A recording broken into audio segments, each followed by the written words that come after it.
الله وبركاته.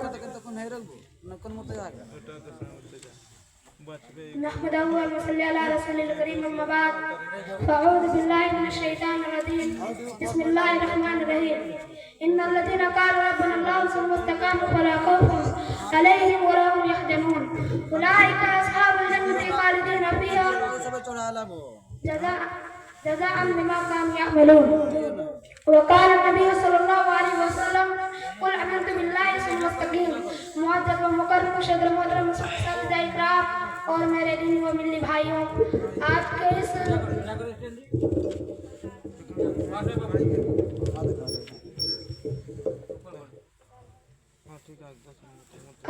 اجلاس میں میری تقریر کا عنوان ہے استقامت کامیابی کے عنوان.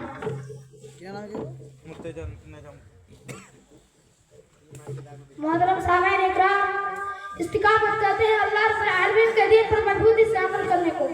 چونکہ دین پر قائم رہنا، استقامت اختیار کرنا عقیدہ و ایمان کی بنیاد جز ہے، اس لیے اللہ رب العالمین نے اہل استقامت کی بڑی تعریف کی ہے اور انہیں جنت کی بشارت دی ہے. جیسا کہ ارشاد باری تعالیٰ ہے ان الذین قالوا ربنا اللہ ثم استقاموا فلا خوف علیہم ولا هم يحزنون اولئک اصحاب الجنة خالدین فیہا جزاء بما كانوا يعملون.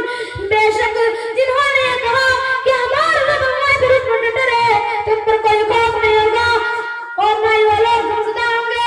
یہی وہ لوگ جو جنت والے ہیں جس میں وہ ہمیشہ رہیں گے. یہ بدلہ ہے اس کا جو کچھ وہ لوگ نیک عمل کیا کرتے تھے.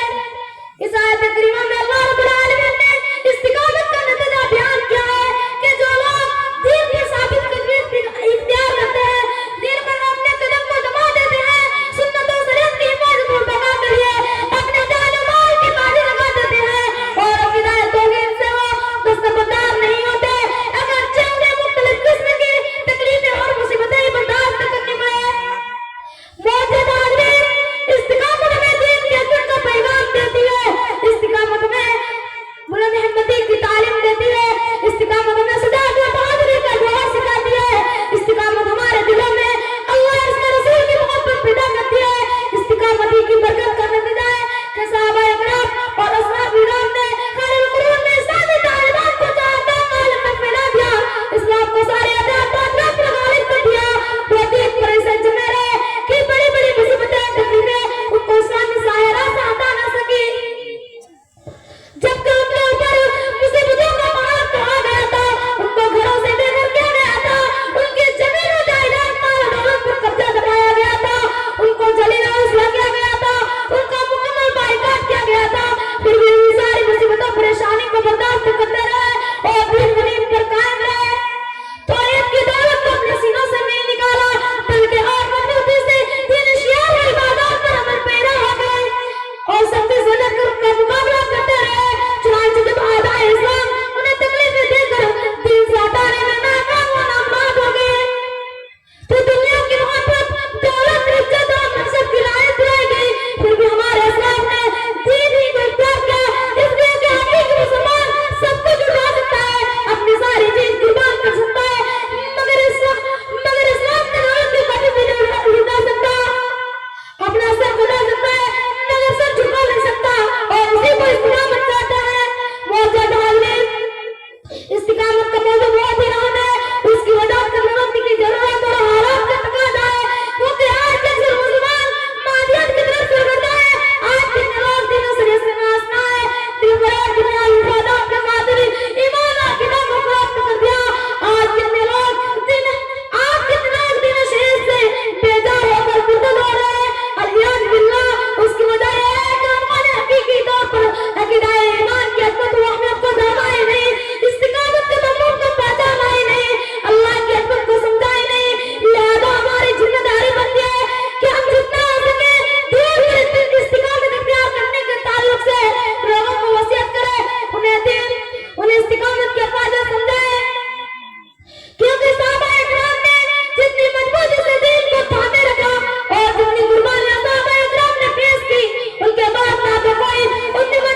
আমারটি ইহাটি